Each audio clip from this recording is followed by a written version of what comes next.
Hey YouTube world, beautiful morning here in central Pennsylvania. Absolutely stunning morning. Going to be a beautiful day in the middle of July. We've had a lot of rain.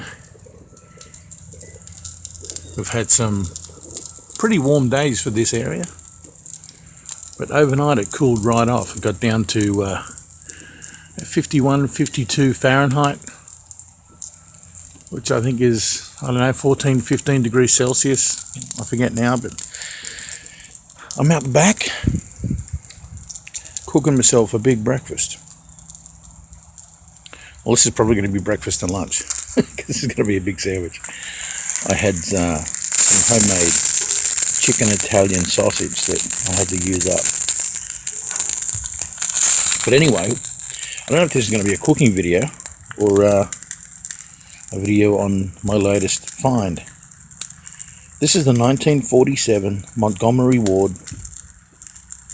2-burner kerosene stove. As you can see, it's a countertop model. Got some kerosene in there. This has been well used and by the looks of it, abused. And the quick story is I had some stuff that I wasn't using, so I no longer needed, so I decided to cash it in at a antique / consignment store. And the guy offered me a better price for the items that I sold than what I was expecting. And yeah, I saw this sitting there about a month ago. He had a price tag of $65 on it, which I thought was too much. So I'm just trying to work out if there's much. I don't think there's much of a heat control on this thing, but I'm trying to play with it and figure it out. So she's getting a bit hot. But anyway, where I was going with the story is I got him, even though I was happy with the price that he offered me, I got him to throw this in as well, because it had sat there for a while and obviously no one was interested in it. He went and looked at his books, so I don't think it owed him much. He did a barn clean out in a country town around here, so I'll give this a flip. So yeah, I picked it up, brought it home. These two knobs were frozen solid.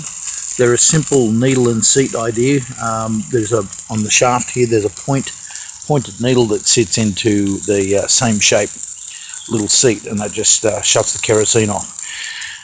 Now, I haven't got this side lit so I can show you. So there's not much light here though. So the kerosene just soaks into the wick.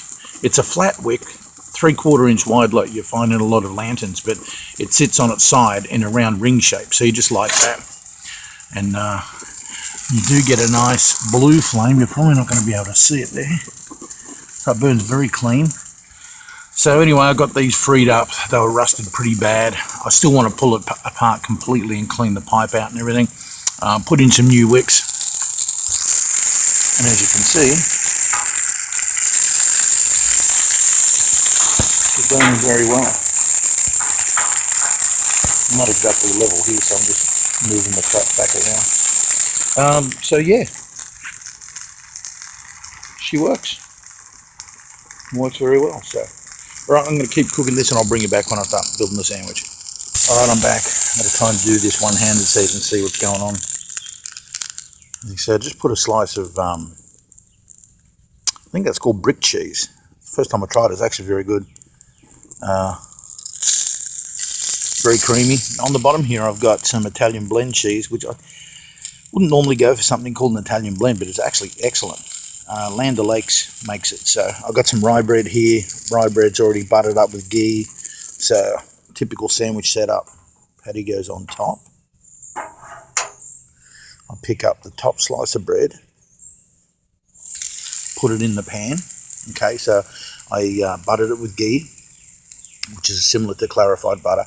I'll put the two halves back together, so butter to butter, making a butter sandwich. Pick up the top slice.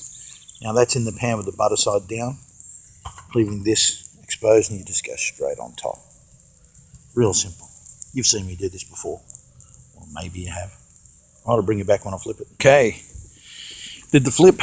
As you can see, she's nicely toasted. That's what I like about using ghee. It's excellent. Spreads very nice.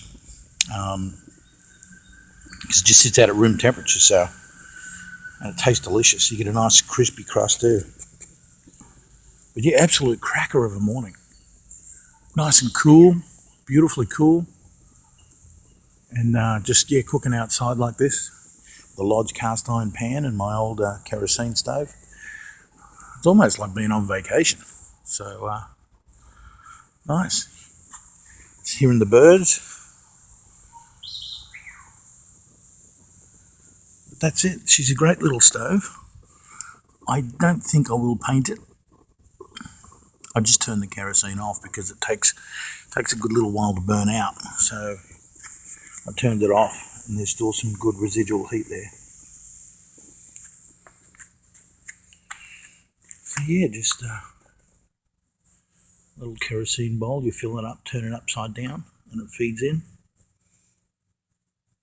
But yeah, I do want to take it apart, and that kerosene pipe there, that tube. I took the valve, the cap off the end there, and it had some bit of rusty crap in there and dirt and whatever. So yeah, I do want to clean it out. I'll give it a good scrub out and let it dry completely. And so whether I paint it up or not, I don't know. Remains to be seen, but probably not. So I'm absolutely, definitely going to keep using this thing. You know, I've got my grill, my barbecue grill, propane and charcoal, but I don't know, if we're doing something like this, like a nice sandwich or something, yeah, it's nice to be out here. Alright, this video's been long enough on that, I guess, so I'm going to get ready to go in, eat, have another cup of coffee. Thanks for watching.